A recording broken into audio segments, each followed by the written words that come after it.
राम राम सभी को। और राम राम खासकर राजस्थान वालों को, और राजस्थान में भी खासकर जयपुर वालों को।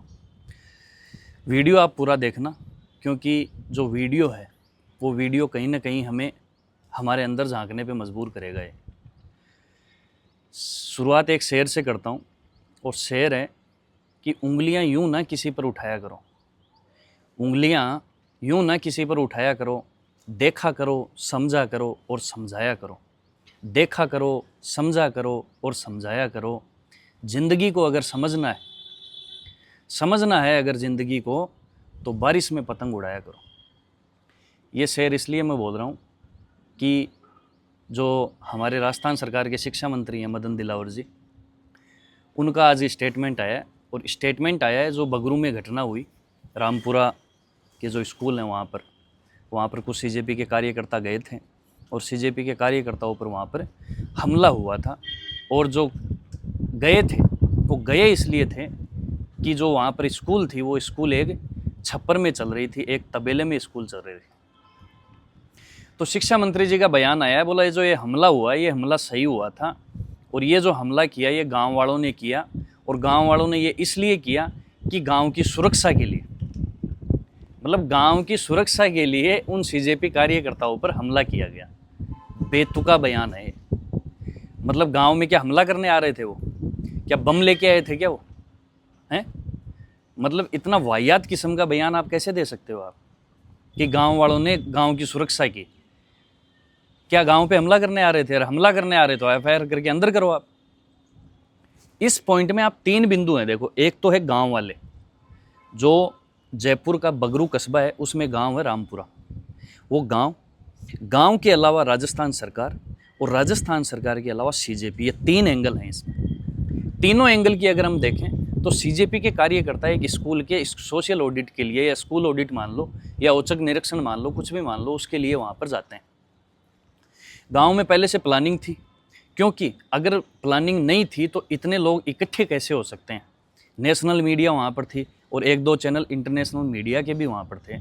लेकिन सुनियोजित साजिश के तहत उनको गांव में प्रवेश करने से पहले उन पर हमला होता है।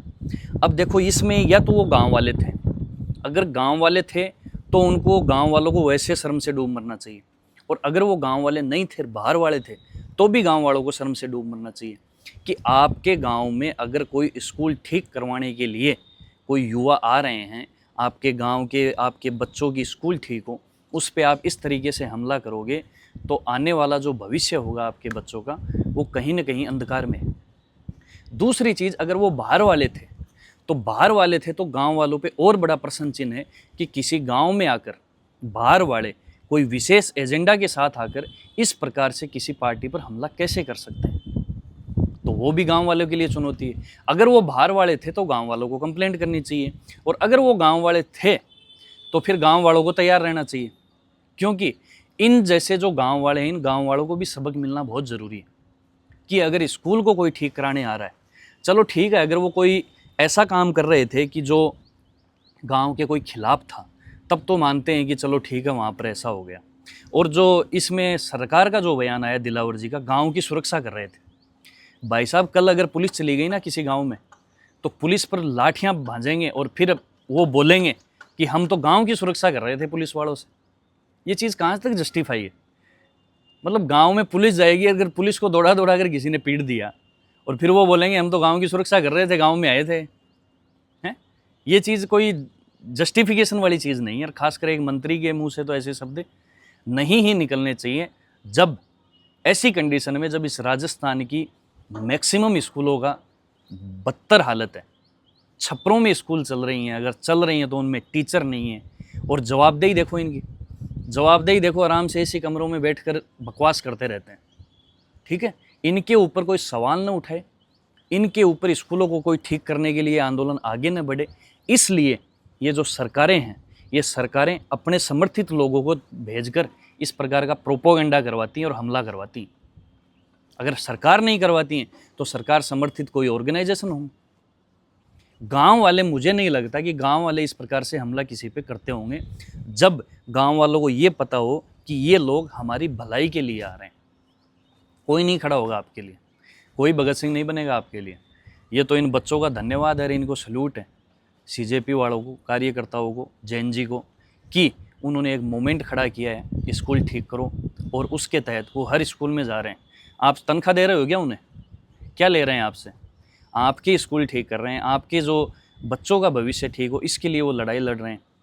ठीक है, 1-1 करोड़ के आदमी हैं वो, सारे आईआईटी से पढ़े हुए, ठीक है, इस लंदन स्कूल ऑफ इकोनॉमिक्स से पढ़े हुए, मतलब अपनी जॉब छोड़कर ये आपके काम में लगे हुए, और आप इनको लाठी डंडों से पीटोगे, आपके गांव में आएंगे, कौन खड़ा होगा आपके लिए, ये बताओ। नहीं, इस प्रकार से अगर भविष्य में भी इस प्रकार की घटनाएं होती रहीं, या तो क्या होता है, अगर कोई विशेष पार्टी का, विशेष कोई दल का और विशेष आइडियोलॉजी के साथ इस प्रकार का हमला करता है, तो उनके खिलाफ एफआईआर तो हो गई है, उनके खिलाफ उन गांव वालों को एक्शन लेना चाहिए कि आप हमारे गांव में आकर इस प्रकार की घटना को कैसे अंजाम दे दिए। मंत्री जी तो कहेंगे ही, क्योंकि मंत्री जी के तो समर्थन में हो गया ना वो काम, सीजेपी के कार्यकर्ताओं पर हमला हो गया। लेकिन ये जो चीज़ें हैं ना, ये चीज़ें किसी भी आंदोलन को या किसी विरोध को या किसी मूवमेंट को बढ़ाने वाली होती हैं, इंक्रीज करने वाली होती हैं उसको। ये मूवमेंट होते हैं ऐसे जो बोलते हैं ना तात्कालिक कारण। 1857 की तात्कालिक कारण क्या था? 1857 की क्रांति का तात्कालिक कारण ये था कि जो गाय की चर्बी से बने हुए जो कारतूस वो अंग्रेज़ों द्वारा राइफल में यूज किए जा रहे थे, ये तात्कालिक कारण था। लेकिन इसके पीछे कितने कारण थे वो अलग।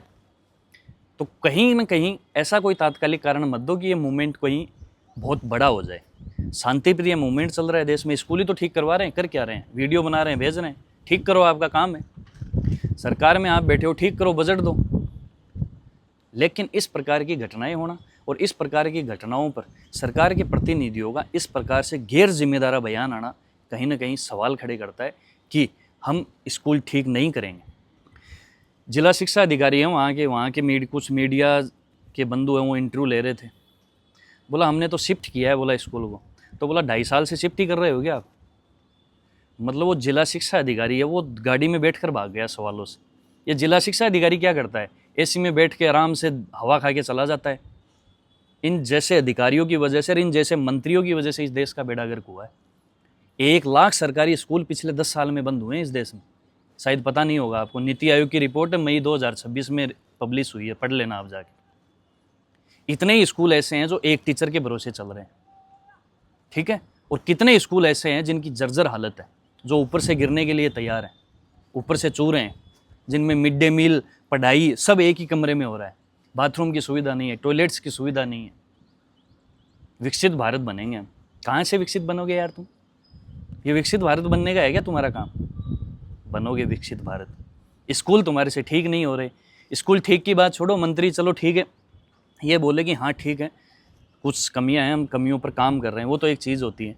मंत्री अलग ही हवा में चल रहे हैं, बोला हम तो नहीं करेंगे, और करेंगे तो ऐसे करेंगे और वैसे करेंगे।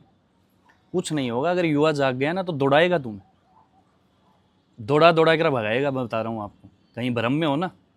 सरकार कोई भी हो, चाहे कांग्रेस हो चाहे बीजेपी हो, स्कूल ठीक होने चाहिए, अस्पताल अच्छे होने चाहिए, रोडें बननी चाहिए, पानी की सुविधाएं होनी चाहिए, देश के जो युवा हैं उनको रोज़गार मिलना ही चाहिए। ये 5 काम तो होने चाहिए, चाहे सरकार कोई भी हो, हमें मतलब नहीं। और अगर ये नहीं होंगे तो मैं तो बोलता हूँ, इनको धन्यवाद देता हूँ। इसी प्रकार का आंदोलन खड़ा करना चाहिए इस देश में, ताकि इन सरकारों के जो कान में जो रुई फंस रखी है ना वो निकले। क्योंकि ये 5 साल ऐश करने के लिए आते हैं, अपने ज़मीन बढ़ाने के लिए आते हैं, नए नए प्लॉट खरीदने के लिए आते हैं, नए नए प्लॉटों पे कब्जा करने के लिए आते हैं। बस 5 साल करेंगे और फिर चले जाएंगे, फिर 5 साल वाले दूसरे आएंगे, फिर वो करेंगे। ये मिली भक्ति का खेल अगर ख़त्म करना है तो इसी प्रकार से युवाओं को आगे बढ़ना होगा, और इन प्रकार के युवाओं को गांव वालों का भी समर्थन मिलना चाहिए। और मिलना तभी आपके बच्चों का भविष्य बनेगा, और जो आपके बच्चों के जो भविष्य है उस भविष्य में जो आने वाली कठिनाइयाँ हैं उन कठिनाइयों को कहीं ना कहीं कम किया जा सकता है। धन्यवाद।